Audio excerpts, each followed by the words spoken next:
Wow, praise God. So sino dito ang for the first time ay nakarating ka dito sa ating church? Yan. So meron bang mga first timer dito? Ayun, meron. Praise God. Welcome. We are glad that you are here. So God is good. And alam niyo po dito sa ating church, so welcome everyone, maging yung mga kasama natin online. Hello! Ayan, so tayo po ay every month ay nagkakaroon tayo ng series. So what is this series? This is the topic that we are studying, ayan, in the Word of God. Because we believe that intentionally, we need to make an effort to grow in every areas of our life. Amen? Gusto natin holistic tayo sa lahat ng aspeto ng ating buhay. Tayo ay patuloy na lumalago ng palago. Amen? Kaya kanina talagang totoo yung ating idiniklara na tayo ay pabuti ng pabuti. Ayan. Pabanal ng pabanal. Tama ba? And of course, pa-level up ng pa-level up. Ayan. At sa ating pagle-level up, it speaks in the different aspects or different parts of our life. And ngayong month na ito, okay? Ang month na ito, ang ating theme is Grow in Generosity. Amen. Grow in generosity. Amen. Sinong excited na mas maging mapagbigay pa? Amen? Wow, God is good. Alam niyo po, one of the 10 building blocks of Christ the Rock is a model. At sino ang ating model? Yes. Our model is of course our Lord and Savior, Jesus Christ. Kaya naman, kung ano yung ginawa ng ating Panginoong Hesus na naisulat, yun ang ating talagang tuwirang ginagaya, di ba? Kasi alam natin na kung ano o papaano ipinamuhay ng ating Panginoong Hesus, ito ay nasulat para makita nating lahat, upang mabasa nating lahat, maintindihan nating lahat, at hindi lang yon, magaya nating lahat. Amen? Doon natin makikita yung iba't ibang principles, doon natin makikita kung ano ba yung right living. Amen? Kaya nga, di ba, ang tao, nalaman niya, ito pala ang tama. Ito pala ang mali. Di ba? Dahil nakasulat na ayon sa salita ng Diyos. Amen? So our model is our Lord Jesus Christ. And when we are talking about generosity, wow, talaga naman na walang hihigit pa na mapagbigay sa ating Panginoong Hesukristo. Amen? Ang sabi nga ng John 3:16, for God so loved the world that He gave. Yan. He gave His one and only begotten Son. Ibinigay ng ating Diyos Ama ang kanyang nag-iisang bugtong na anak. Ano yan? Ibang level of generosity yan. Tama ba? Kasi you can always give something, di ba? But to take away that is rightfully yours. Pag sinabi natin rightfully yours, karapatan ko to, akin to, di ba? But if you give that rightfully yours to others, that is sacrificial giving. That is no less than, how do we say it? Yung bang immeasurable giving. Amen ba? Yung ba nagbibigay ka dahil, grabe, out of your, hindi yung word na generosity, hindi na nga lang yun, di ba? But out of the abundance. Ayan. Kaya naman, salamat sa ating Panginoong Hesukristo, tayo ay binigyan niya ng hindi lang buhay na masagana, hindi lang buhay na malusog, hindi lang buhay na kasiyasiya, subalit buhay, kasama dito ang buhay na walang hanggan. Palakpakan natin ang ating Panginoon.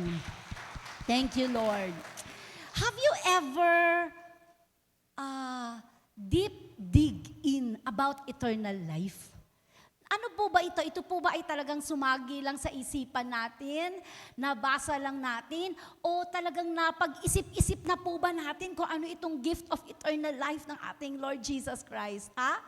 Ang ibig sabihin nito, walang hanggan. Hallelujah, mamatay man tayo sa pisikal, ang kaluluwa na nasa loob natin ay hindi mamamatay. Ito ay patuloy na mabubuhay, buhay na walang hanggan. Hallelujah, praise the Lord, amen. Kaya alam mo yung katabi mo na yan, naku, magkasama kayo niyan, walang hanggan. Ha? Kaya sabihin mo sa katabi mo, I love you brother, I love you sister. Ha? Eh, syempre naman, habang buhay yun, kung nandun ka at nandun ako, praise God, amen? Sigurado, magkakasalubong tayo doon. Amen?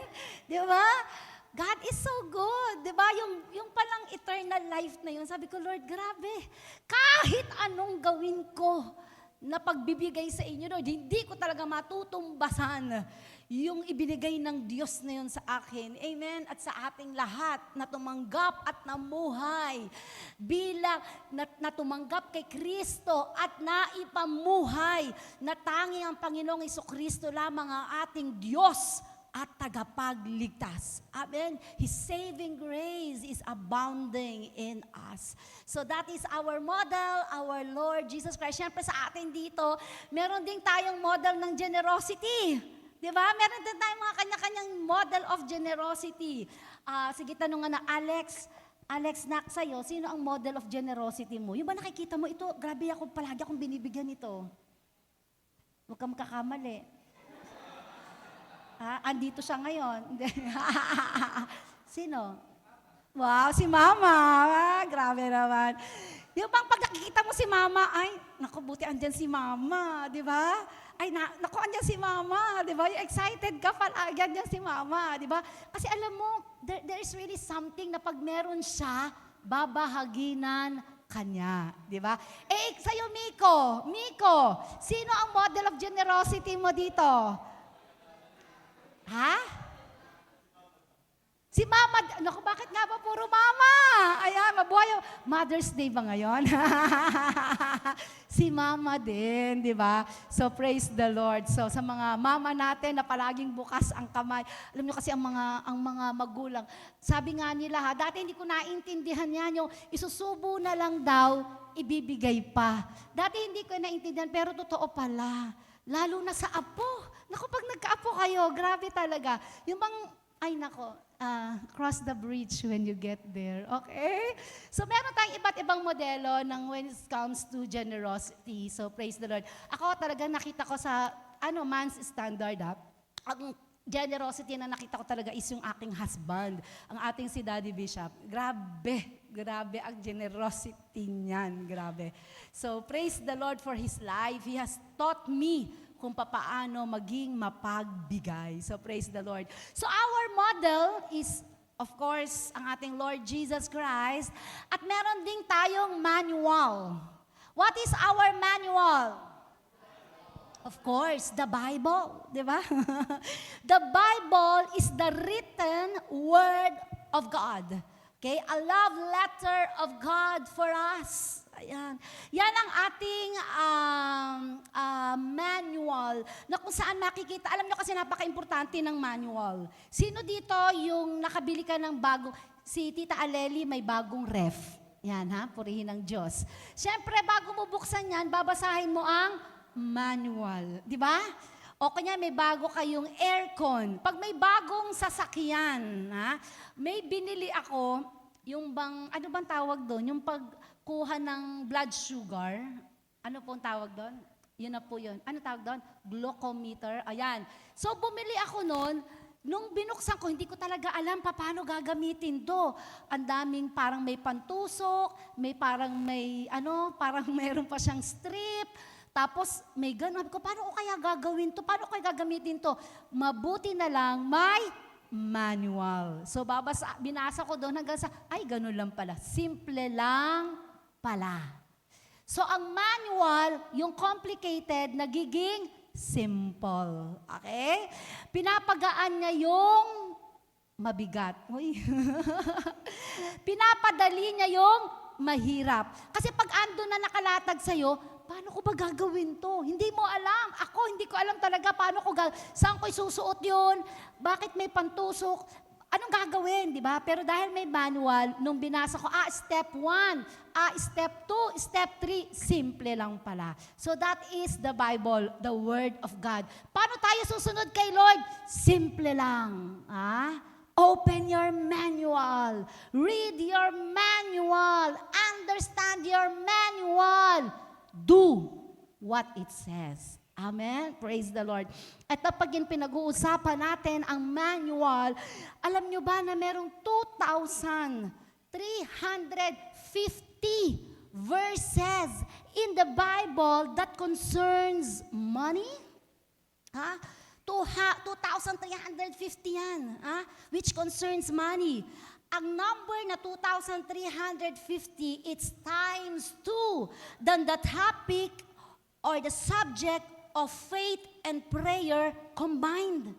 So mas madami daw ng doble ang mga verses sa Bible all about money than prayer and faith combined. It is 2 times much greater than the subject of heaven and hell combined. Pag sinabi nating 2 times, doble. So pag ang topic ng heaven and hell, pinag-combine mo ang mga verses dyan, times 2 pa rin ang tinatawag na usaping money. Okay? It is only the subject of God's kingdom. Ang topic lang ng God's kingdom, ang mas dumami ng mga verses pagdating sa money. Okay? But because of course we know that it is the most important topic in the Bible. It's all about the kingdom of God. But second to it is all about money. So what does it mean? Ang ibig sabihin, ang usaping pera ay importante sa Diyos. Amen? Ganun lang kasimple yon, di ba? Ibig sabihin, kasi ang lahat ng naisulat sa salita ng Diyos ay importante. Napaka-importante from cover to cover. At dahil naisulat yan ng madaming beses, ang ibig sabihin yan, yaan ay importante. Kaya ito ay pag-uusapan natin. We need to grow in our generosity. Sabi mo sa katabi mo, we need to grow in our generosity. Napakasarap ng nagbibigay. Amen ba? Napakasarap na nagbibigay ka ng oras mo. Di ba? Lalo na pag in love ka. Di ba? Yung bang pag in love ka, kailan ba yun? Kahapon ba yun? Noong isang araw, di ba? Nagyaya na ako ng date kay Daddy Bishop. Niyaya ko na talaga siya. Sabi ko, halika labas tayo. Saan tayo pupunta? Sabi ko, magdi-date lang tayo. Di ba? Because I want to spend time. I need to grow and I need to give my time to Him. Amen? Di ba ganun tayo? Pag mahal mo sa buhay, gusto mo, palagi mo siyang kasama. You are so generous in your time. Amen? Di ba? Ihahatid mo yan. Kung asawa mo yan, talagang katabi mo na yan magdamag. Paggising mo, kasama mo pa rin yan. Hindi kami naghiwalay ni Daddy Bishop except for some occasions. Pero lagi kami magkasama niyan, di ba? Lagi kaming, kung saan siya pupunta, susunod ako, di ba? Kahapon lang, hindi siya nakasama. Nagpe-prepare kasi tayo dito. Pero grabe talaga. You are so generous when you give your time to the one you love. Amen? Ano pa yung mga pwede nating ibigay? Di ba? We need to generous. Iba talaga yung nagbibigay. Ang sarap ng pakiramdam ng nagbibigay. Amen ba? Sino dito yung nakapagbigay ka na? Uy. Sino dito yung nakapagbigay ka na? Di ba pag nagbigay ka, nanggaling sa puso mo, ang saya-saya-saya mo. Di ba? Na-miss ko nga si Lani, yung aking anak na si Lani. Hi, Lan! Ayan. Ayan, tuwing umaga, binibigyan kami ni Daddy Bishop ng kape. Diba? Pinagtitimpla niya kami ng kape. At kakaiba siya. Paparating pa lang siya, nakangiti na siya. Diba? Dala-dala niya yung baso ng kape, nakangiti na siya. Kape po. Diba? Ako hindi ko pa naiinom yung kape, sayang-saya na ako. Diba? Makita ko pa lang yung mukha niya, ang saya-saya ako na kasi Pagbigay niya sa akin ng kape, nakangiti siya, di ba? And hindi lang yun, iba-iba, di ba? Kahapon binigyan ako ni Lou ng ano ba yun, kasoy, ng sampalok, at saka may isa pa. Ano ba yung isa? Kasoy. Sunflower seed, di ba? Ang saya-saya, di ba? Ang sarap-sarap ng nabibigyan. Amen? Sino dito yung pakiramdam mo, ang saya-saya nabibigyan? Birthday ni Daddy Bishop. Ha? Mamaya, bibigyan ko kayo ng pagkain. Mabusog kayo. Mabusog tayong lahat. And you know what? Ako ang saya-saya ko, kaya kahapon kami nag-grocery kami, ang saya-saya kong bumibili ng mga pagkain, di ba? Tapos sinitingnan ko yung mga nagluto doon, tawanan sila ng tawanan, si Pastora Jessica, yung mga tao sa bahay, Tita Aleli, ang saya-saya nila. You know, when you are giving something out of your heart, you are so happy to do it. Amen? O kanina, masaya yung binibigyan. Sino naman dito ang nabigyan? Sino naman dito ang nakapagbigay na? Ano ang mas masarap sa pakiramdam? Yung binigyan ka o ikaw yung nagbigay? Ha? Parehas daw. Oo naman, di ba? Pero alam nyo, ako personally, mas masarap ang nagbibigay. Amen? Mas masarap talaga yung nagbibigay. Yung pag binibigyan mo siya, ako nga pag nagbibigay ako, tinitingnan ko yung reaction. Kasi pag na-appreciate niya, kasi di ba, alam nyo naman ako, kahit mga keychain, kahit mga salamin, o kung ano pa man dyan. Pero pag tinignan mo yung reaction niya, parang pag masaya siya, masaya na din ako. Amen? So we all need to grow in our generosity. Nais ko munang basahin, paki-flash yung pinahabol ko, Charles. 1 Corinthians 10, verse 26. So 1 Corinthians chapter 10, verse 26, ang sabi diyan, for the earth is the Lord's and everything in it. Okay? For the earth is the Lord's and everything in it. Lahat daw ang mundo at ang lahat ng nasa mundo ay pag-aari ng Diyos. Okay? Ang tanong, meron ka bang sayo na wala sa mundo? Ha? Meron ka bang masasabi mong akin to na wala sa mundo? Di ba parang wala naman? Unless may property ka sa Mars. Or sa Saturn, okay? Or sa Moon. Pero ang sabi ng salita ng Diyos, the earth is the Lord and everything in it. Alam niyo ang hahadlang sa pagiging generous mo. If hindi mo matanggap na lahat ng sayo ay sa Diyos, maging ang buhay mo at ang buhay ko. Pero pag tinanggap natin itong verse na to, ay, sa Diyos pala lahat. Diba? Ay, sa Diyos pala lahat. So, dapat ibigay ko rin sa Kanya kasi sa Kanya naman pala lahat nagmula ang kung ano ang sinasabi kong akin. Amen? And you know what? Kapag kaandyan na yung mindset natin na ganyan, oh, I received this. 1 Corinthians 10:26, lahat ng meron ako, lahat ng mundong ito ay sa Diyos. Hallelujah. Kaya alam niyo, pag pinapapunta ka ni Lord sa ibang bansa, pumunta ka. Kasi yung pagmamay-ari doon ay ang iyong Ama na nasa langit. Amen? Amen? Kung saan ka papuntahin ni Lord, go ka lang. Amen? Lagi mo ilalagay sa isip mo, saan man ako makarating sa mundong ito, pag-aari ng aking Diyos, Ama sa langit. Amen? Pag ito ang ating attitude, ay, praise God, ha? Kung ano meron tayo, we share. We share, we share. Dahil tayo ay tinatawag na good steward. Okay?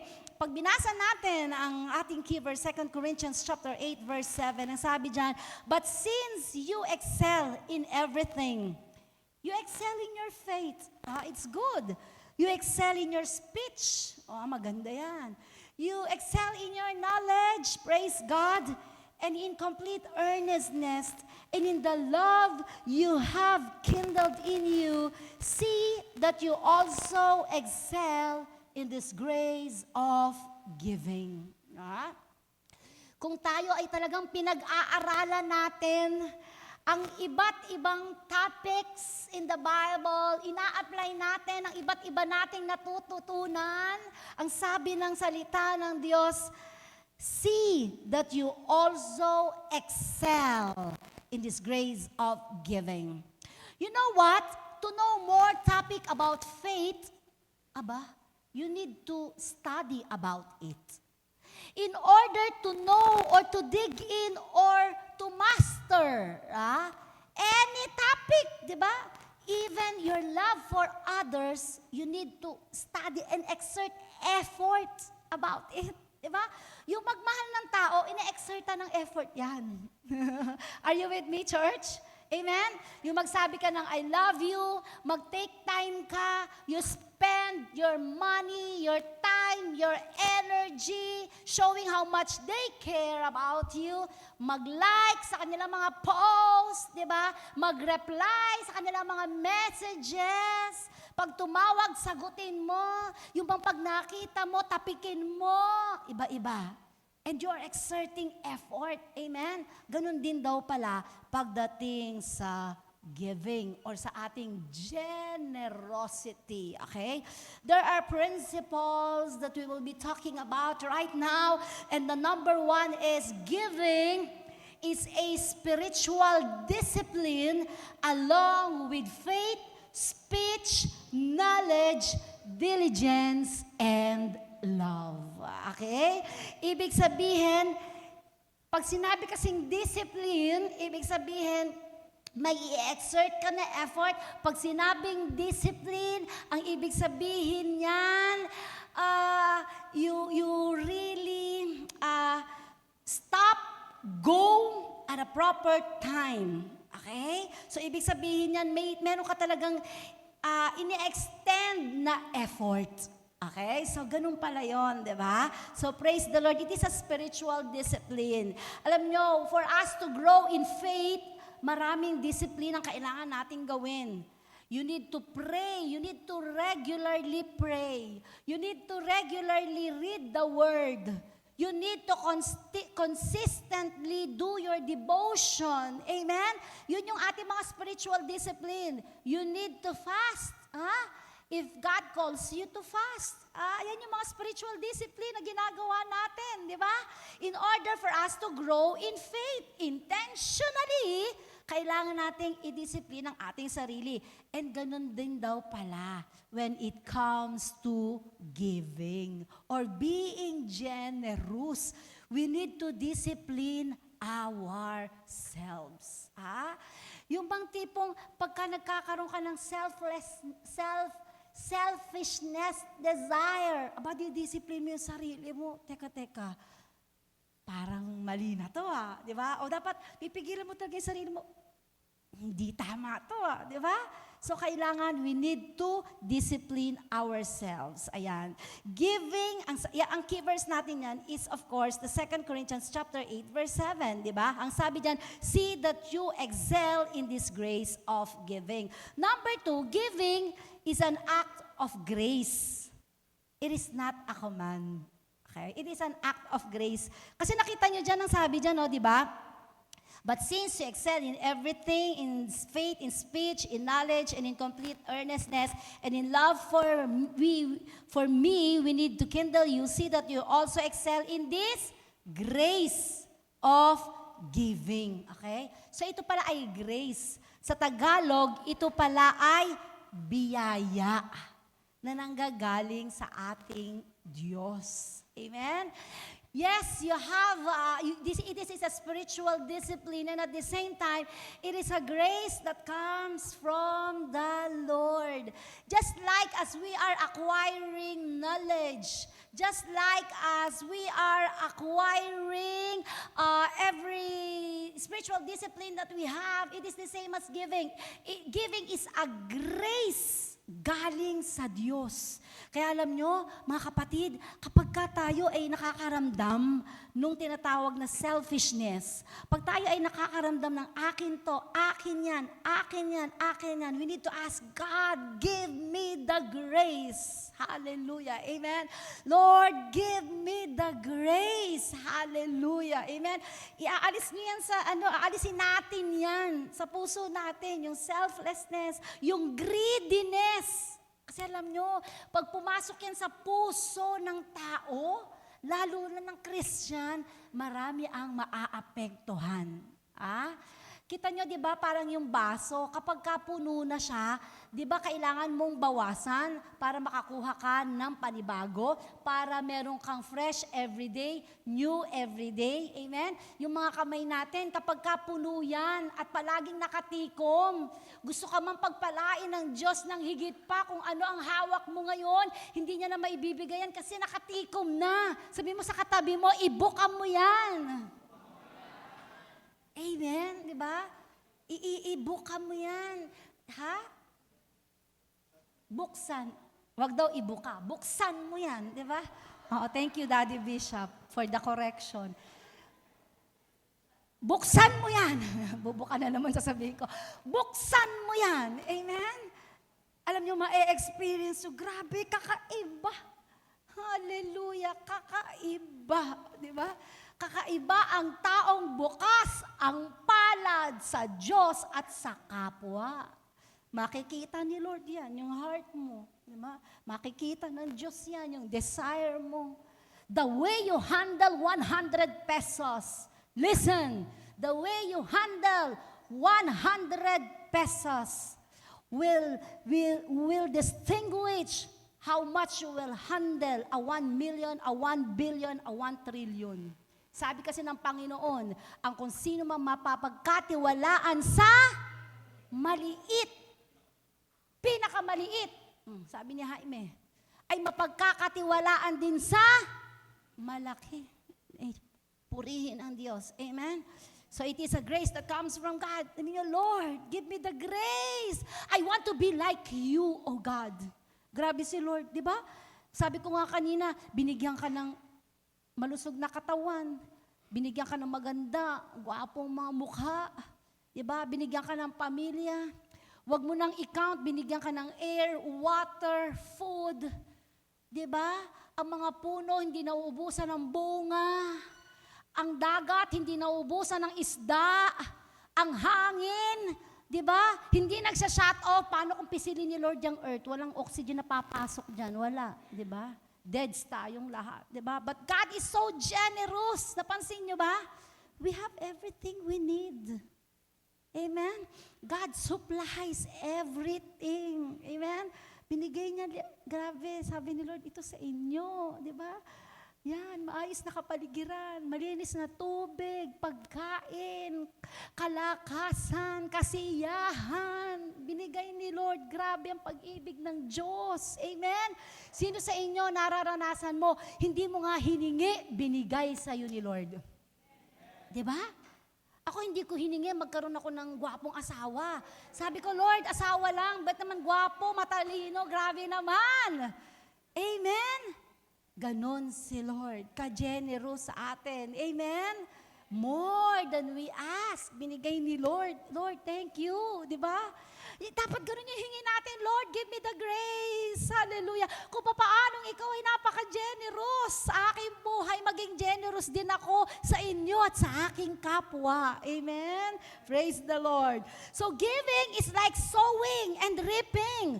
The return is proportional to the gift. Okay? It's proportional.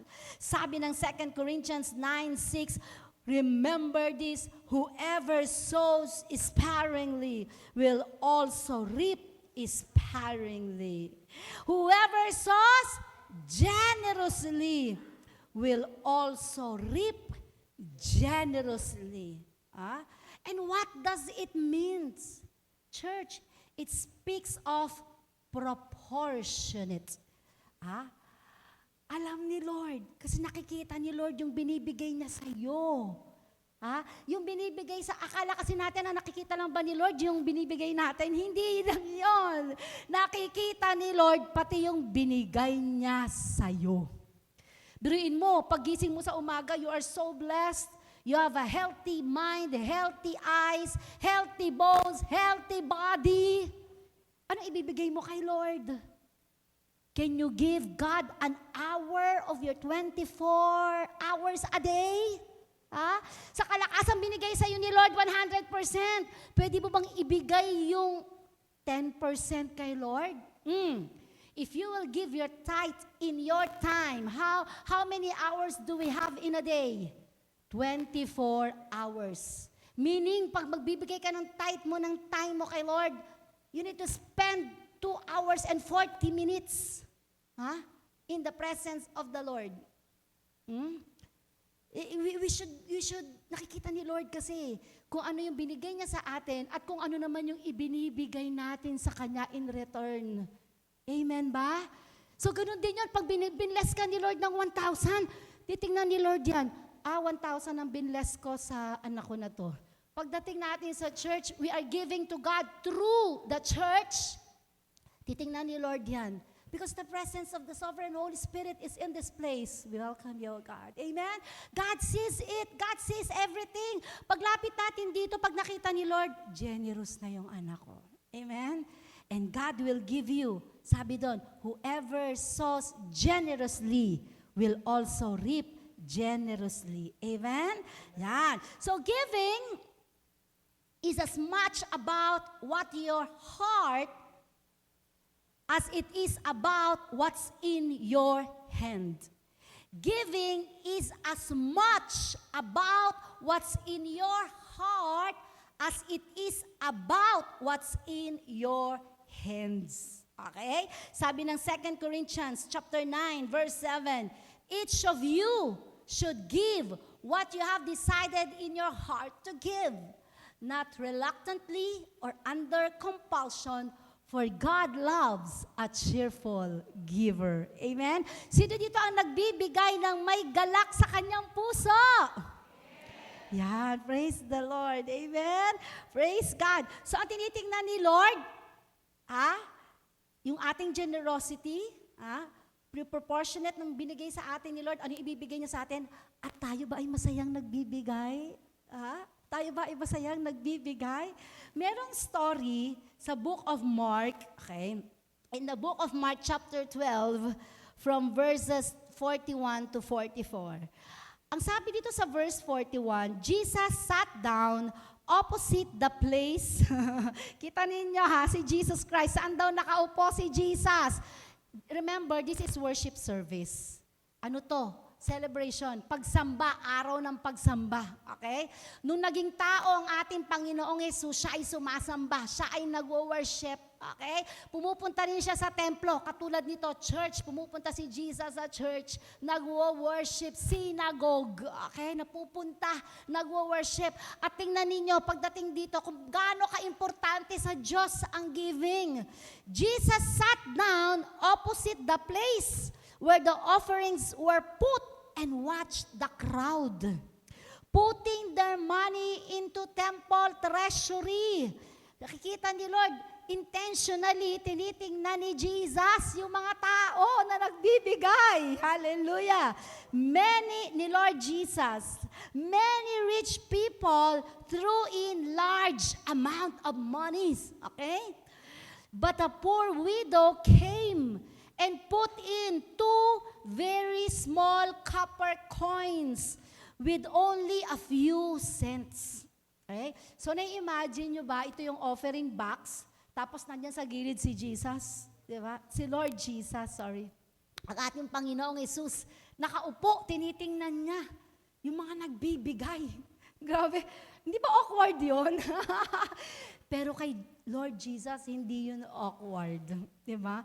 Naisulat pa nga. Alam niyo kung bakit naisulat? Obvious. Hindi yung sinisilip-silip lang ni Jesus. Hindi.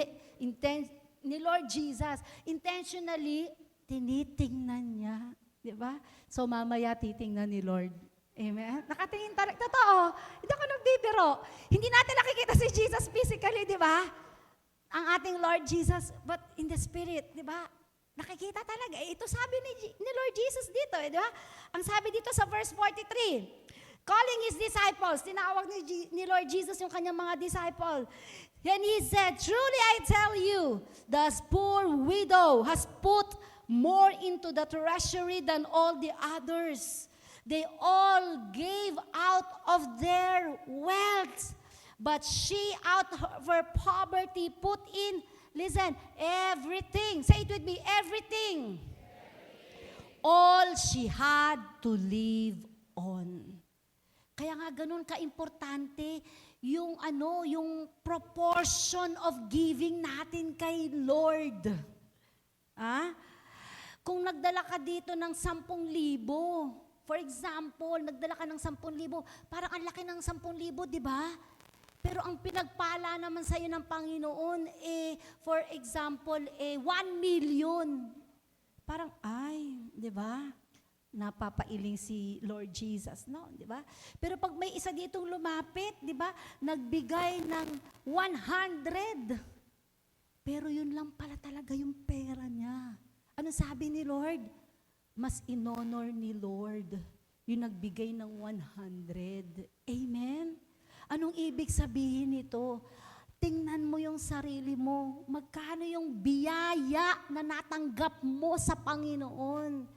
Kasi imposibleng wala. Meron at merong biyayang pagpapalang binigay sa iyo ang Diyos. Dapat titingnan mo ano yung ibabalik mo sa Panginoong Jesus at ano ang i-offering mo kay Lord. Amen? Amen?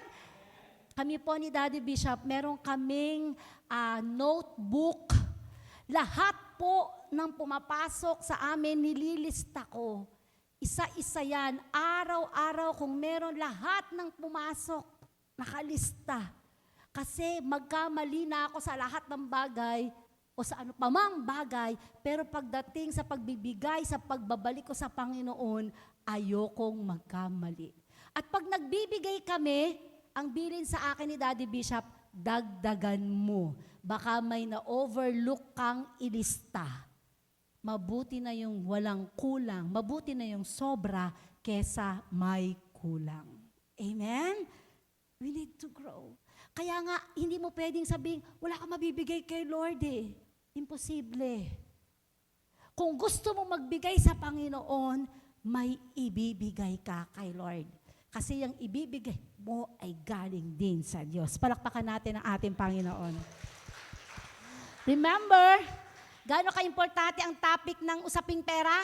2,350 verses in the Bible speaks about it. Okay? So, kailangan pag-aralan natin ito. Amen? Giving, number 4. Giving is as much as about what's in your heart that what's in your hands. And then next, giving is noticed by the Lord, and He will always take care of your needs. Wow, praise the Lord. Amen? Ang pagbibigay natin, katulad kanina, nang nasabi ko, nakatingin ng Panginoon, tinitingnan yan ni Lord. Ang sabi ng 2 Corinthians 9:8, as it is written, they have freely scattered their gifts to the poor, their righteousness endures forever. Praise God. Philippians 4:19, and my God will meet all your needs according to His glory in Christ Jesus. Amen? Ano sabi dyan? God will meet, sa ibang translation, God will supply all your needs according to His glorious riches in heaven. Gano kadami, na-imagine nyo ba yung riches in heaven? Sabi nga ng Bible, lakaran daw doon ay ginto. So ang ibibigay sa iyo ng Panginoon, God will supply all your needs. Ano yung standard ni Lord? His glorious riches in heaven. Amen? At kailanman, hindi yun magkukulang. Hallelujah. Can I hear an amen? Pastora, kulang nga eh. Pero say, Pastora, kulang nga eh. Ikaw ang may pagkukulang, hindi ang Diyos. Amen? Tayo ang nagkukulang, hindi ang Diyos. Dahil kailanman hindi nagkulang ang Diyos sa buhay mo, kapatid. Kahit kailan hindi nagkulang ang Diyos sa buhay ko, Just go with the principles. Come on. Walk in the principle of the Bible. Do what the Bible says. Kasi pag ginawa mo at nilakaran mo ang sinasabi ng Biblia, kapatid, mararanasan mo ang sinasabi ng Biblia. Are you with me, church? Are you with me? Amen? Amen? Gawin mo kung anong sinasabi ng salita ng Diyos. Isa puso mo ang sinasabi ng Biblia. Sundin mo ang sinasabi ng Biblia. Go against the flow of this world and go with the principles of God. And you will experience the blessings of God like never before. Are you with me, church? Ano sabi ng Bible? The more you give, the more you will receive. Sa mundo, hindi. The more you keep, the more you save, the more you will have. Amen? Iba ang Bible. Sabi sa katabi mo, iba ang Bible. Sabi mo sa kanya, kasi iba si Lord. Iba ang principles of the kingdom of God. Iba ang principles of this world. Are you with me, church? Praise the Lord. Sabi natin, praise the Lord.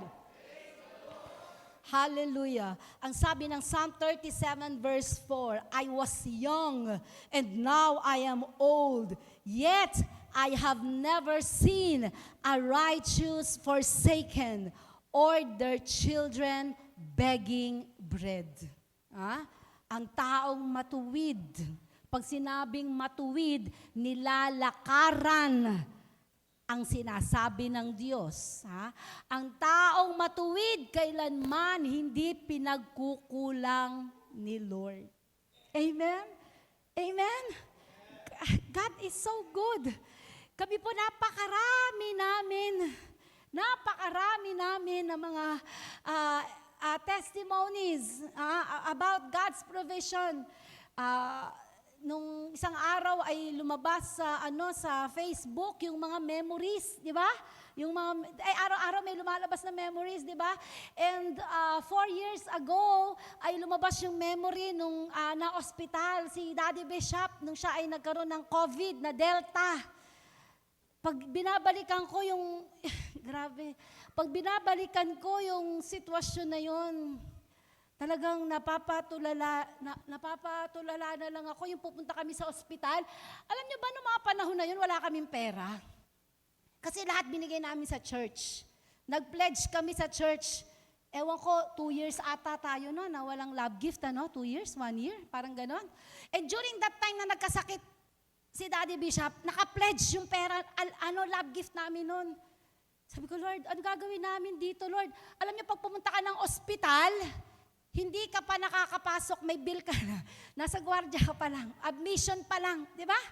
Nung pumupunta ako dun sa ospital, sabi ko, Lord, bahala ka na, Lord, kasi hindi ko talaga alam ang gagawin ko di ba? Ang alam ko na, susunod lang ako sa Panginoon, di ba? Pati nga yung reservation dun sa ospital, may taong nagpa-reserve din, ginamit talaga ng tao para makapagpa-reserve ng slot. Kasi during that time, punuan lahat.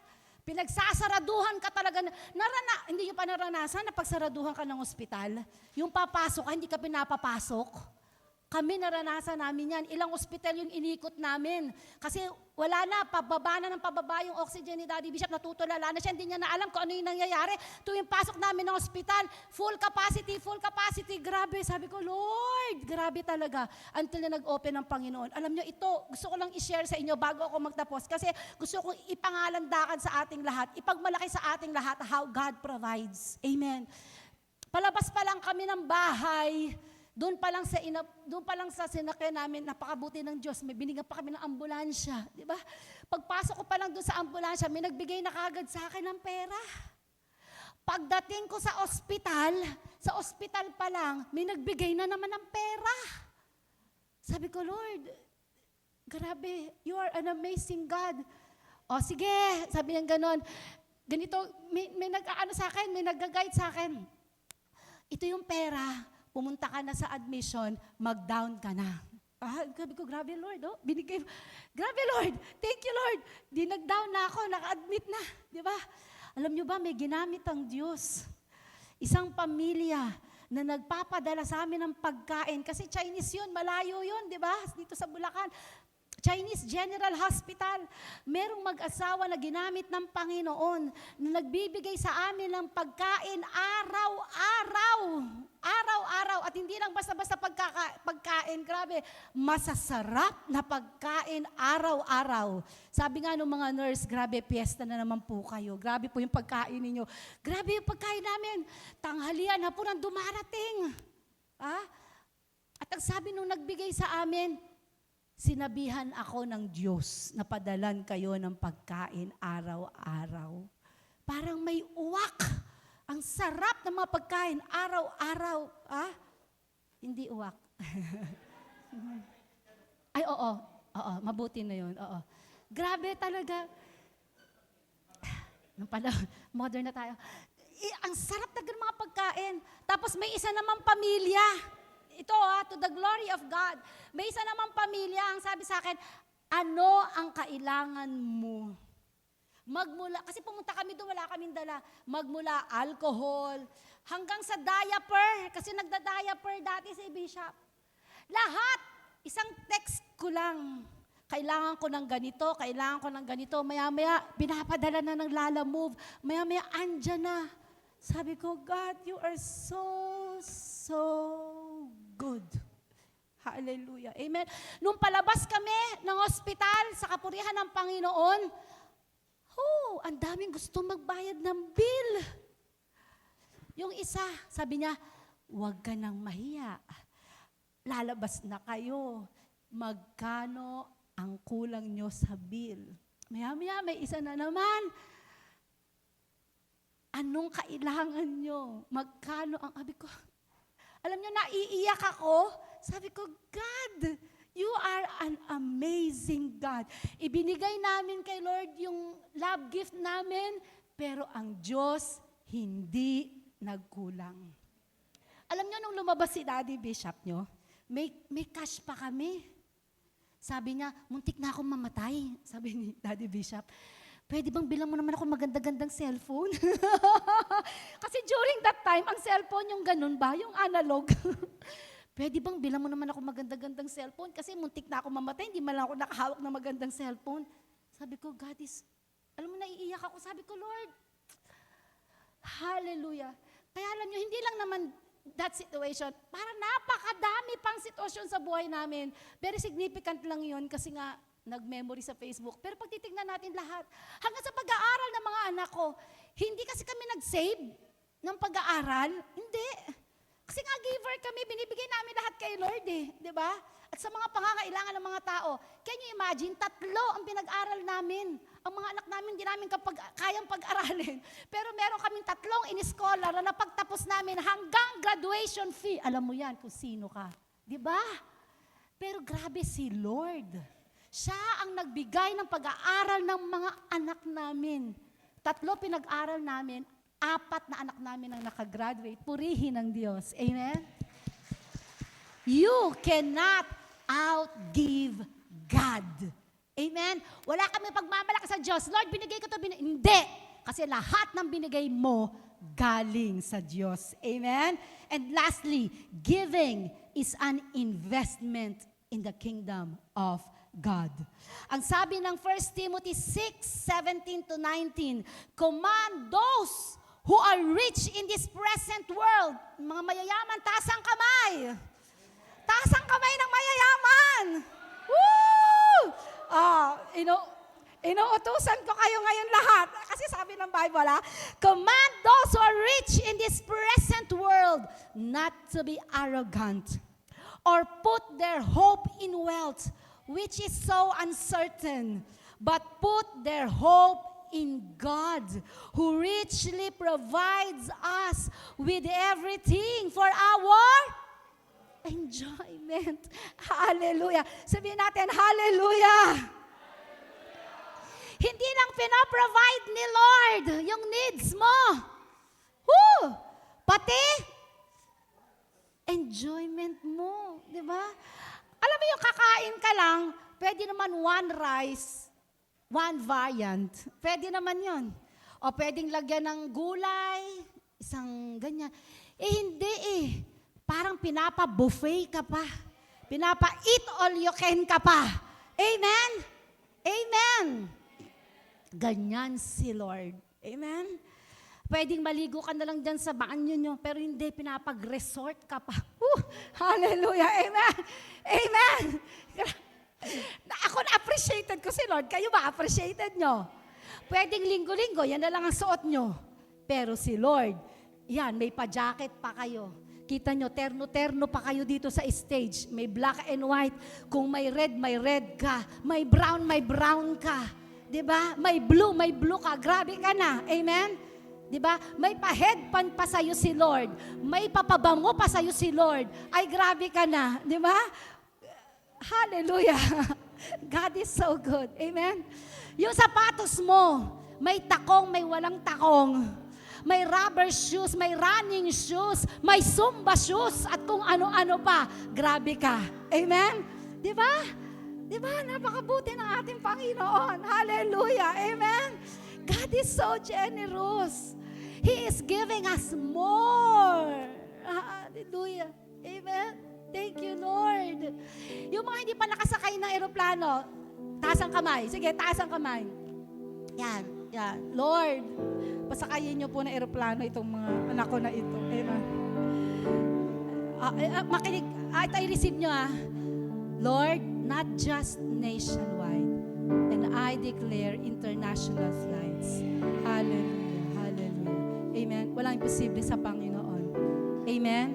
Walang imposible sa ating Diyos. Remember, the earth is the Lord's and everything in it. Okay, last verse. Last 2 verses. Do not store up for yourselves treasures on earth, where moth and vermin destroys, and where thieves break in and steal. But store up for yourselves treasures in heaven, where moth and vermin do not destroy, and where thieves do not break in and steal. Amen? Inutusan tayo ng Panginoon, magimpo kayo ng kayamanan doon sa langit. Hindi nananakaw, hindi nasisira. Amen. And how are we going to store up treasures in heaven? Through our treasures here on earth. Are you with me, church? You want to store up treasures in heaven? Store up your treasures here on earth. Send your money to the mission. Send your money to those who are in need. Send your money. Alam nyo, hindi ako nahihiyang sabihin to sa inyo. But send your money to the offering, to your honoring. Grabe, pagpapalain kayo ng Diyos. Remember, you cannot mock God. You will reap what you sow. Pag nagtanim ka ng kabutihan, aani ka ng kabutihan. Pag nagtanim ka ng kasamaan, aani ka rin ng kasamaan. Pag nagtanim ka ng kayamanang material, magtatanim ka rin ng kayamanang material. Pag nagtanim ka ng kayamanang pinansyal, ayaw mo man, tatanggap ka pa rin ng kayamanang pinansyal na nagmumula sa ating Diyos. Amen? Palakpakan natin ang ating Panginoon.